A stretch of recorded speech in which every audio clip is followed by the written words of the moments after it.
Dear Scarlet Witch, life without you is like a broken pencil, pointless.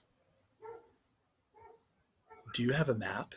Because I keep getting lost in your eyes. Good afternoon, sixth grade. Um, we're going to be starting the second half of our passion narrative unit. So today we're going to be covering the beginning of Matthew's passion narrative. So this is Matthew chapter 26. So I'm going to give some introductory information about Matthew's passion narrative, and then we will jump into it. So unlike Mark's passion narrative, Matthew's passion narrative is very, very detailed, right? And this is because Matthew, unlike Mark, was physically present when a lot of these events occurred. So Mark, remember, is kind of like a newspaper reporter. He interviews and talks to a lot of people who saw the things that were in his gospel, but Mark himself probably did not see very many of the scenes that he writes about in his gospel. Matthew is different. Matthew sees everything, right? Matthew is present at basically every scene in his entire gospel. So that's why there's so much detail. It's also because the events in the gospel are the most important events in his life, especially Christ's death and resurrection. So he focuses a lot of attention on providing details in his passion narrative. All right, so who was Matthew? Well, we know he was one of the 12 apostles. He was actually probably the only wealthy apostle because he was a tax collector. Right? So the story of Matthew's conversion is very famous. He was a tax collector, which means he was very likely corrupt. The way that tax collectors at this time made money was they had to collect a certain amount of money to pay to the Roman government, and they would collect additional money to keep for themselves, right?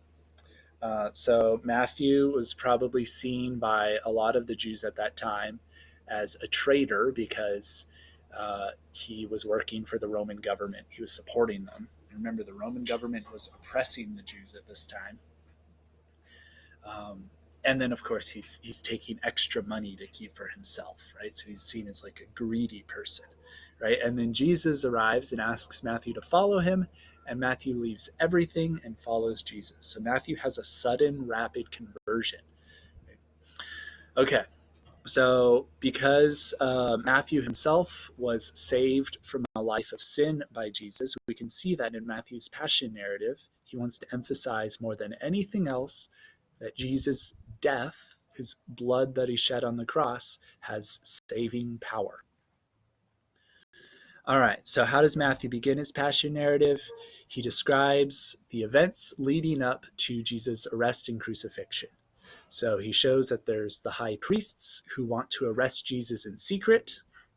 And he says they want to do this so there's not a tumult among the people.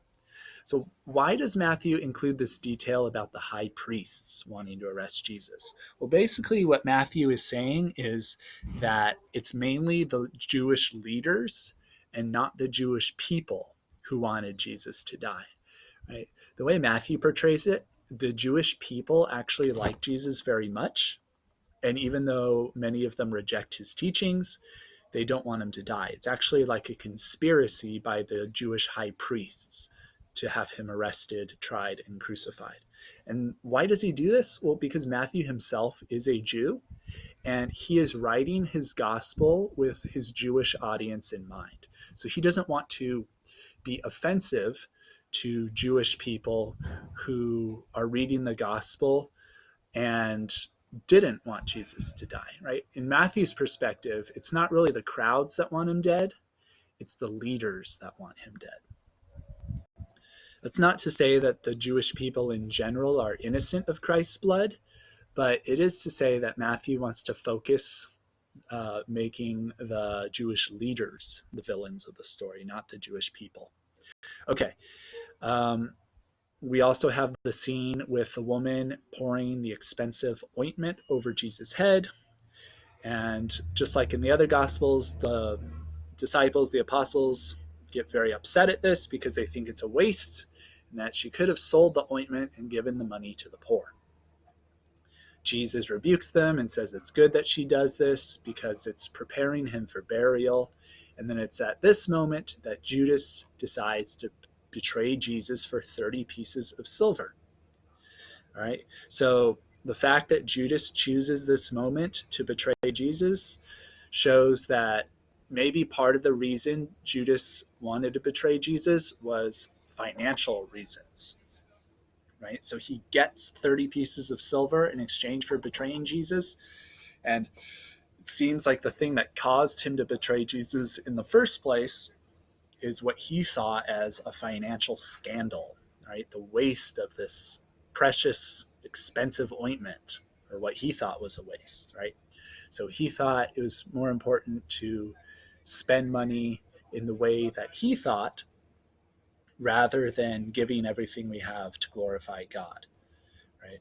So we talked about this a little bit in Luke and Mark, but Matthew is showing that the apostles here, especially Judas, do not understand the significance of what the woman did, right? The woman is giving what she has, her precious jar of ointment, which is very expensive, in order to glorify God, right? Now, she could have sold it and given the money to the poor, right? But she chooses not to. Instead, she chooses to give it to glorify God, and that is good.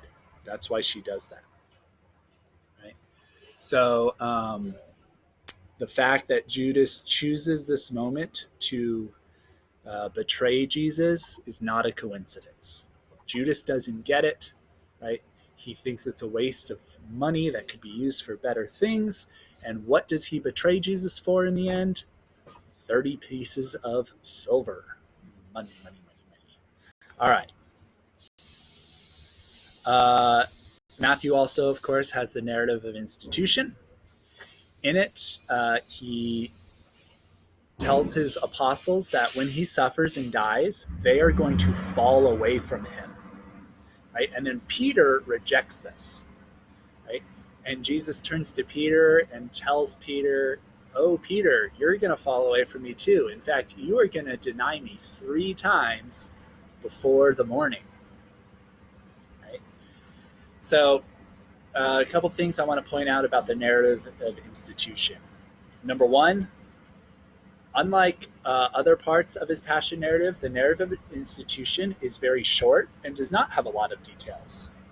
And most people think Matthew makes this part extremely short because he's emphasizing that this is a mystery, right? It can't be the narrative of institution, the Last Supper, is something that human beings just can't fully comprehend, right? So he doesn't want to make us dwell too much on this in his gospel because he wants us to accept it as a mystery that requires more than just our minds. It also requires faith. And that's what belief in the Blessed Sacrament requires, right? Because we can't fully understand it with our intellects.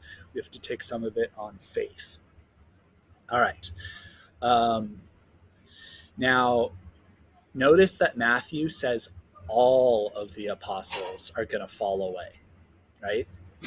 He doesn't say Judas is going to leave. He doesn't say Peter's going to leave. He says all of the apostles. This is different from the other gospels. So why is Matthew doing this?